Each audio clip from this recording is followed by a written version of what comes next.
Welcome to Exercise 4, where we will focus on creating and registering a model of a 2-meter wide outcrop. We will accomplish this by utilizing images captured with a smartphone in combination with a gimbal stabilizer. We begin by uploading the photos captured using the smartphone and the gimbal. Following that, we execute the photo alignment process, which has been already detailed in exercises 1, 2, and 3.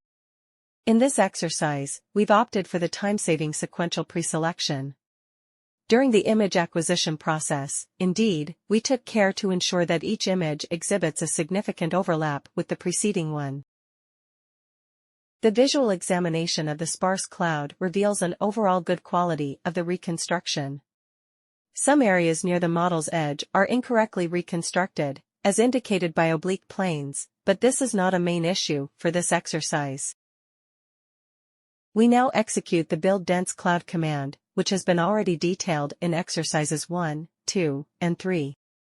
The dense cloud exhibits excellent quality. However, the model is not correctly registered. Specifically, in Metashape, when there is a lack of camera pose information or significant uncertainty in its accuracy, the software assumes that the images were captured from a zenithal perspective. Given that the photos were taken with the camera parallel to the scanned surface, it erroneously portrays the surface as being nearly horizontal.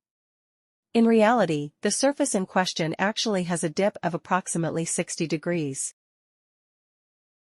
In the video's second part, we describe the model's registration. We start by coarsely aligning the model with its real-world orientation, involving a two-step process. Step 1 is the reset of the alignment. Step 2 is the manual rotation of the model. Once we have roughly aligned the outcrop to its real-world orientation, our next step involves the use of an object with a known position and orientation, strategically positioned on the outcrop during data acquisition. Specifically, we will affix 4 markers to this object. The first 2 markers are aligned along a line with a well-defined direction, representing the orientation of the scanned fault surface. The third and fourth markers are situated at a distance of 8 cm from each other, as precisely measured in the field. We now export camera pose information. To do that, from the main menu, select Export and then Export Cameras, and opt for NVM format. Eventually, we export marker data. To do that, go to the Reference panel, and then press the Export References button.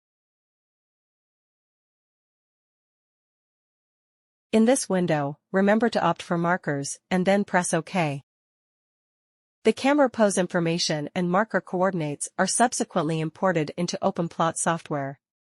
Here, they are processed to adjust the marker coordinates by applying rotation and scaling. We start by loading the camera pose file. To do that, from the main menu select Object, Metashape 3D Cameras, and then Load Cameras. Then, we load the markers file.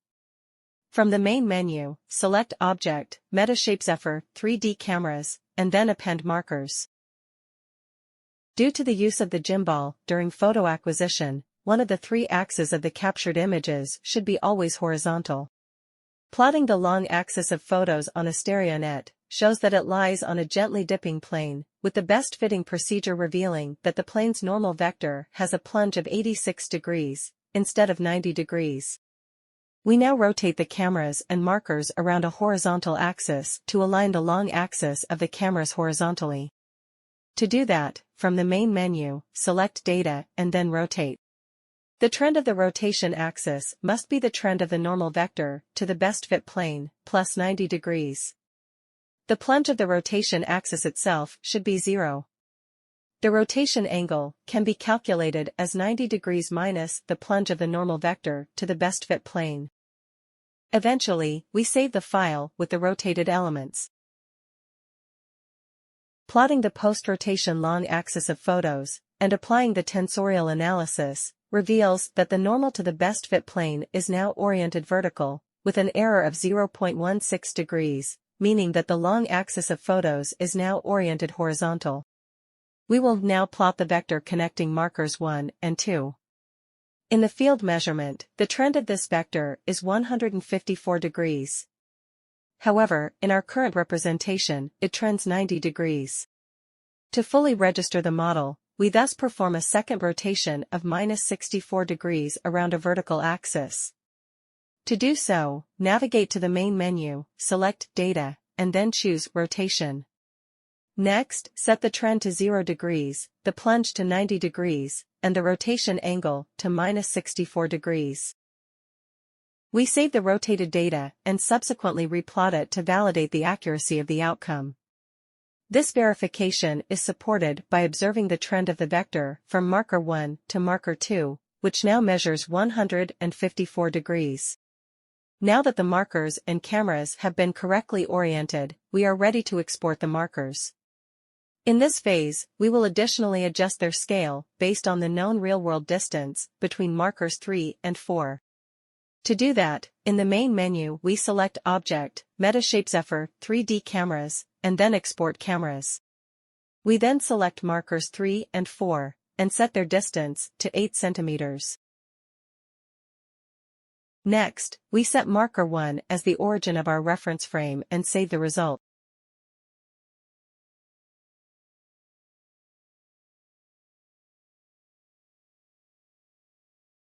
We now reopen Metashape, and we import the new coordinates of the 4 markers.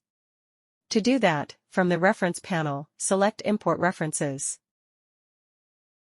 Eventually, select the 4 markers, apply the transformation, recenter the view, and then display the dense cloud.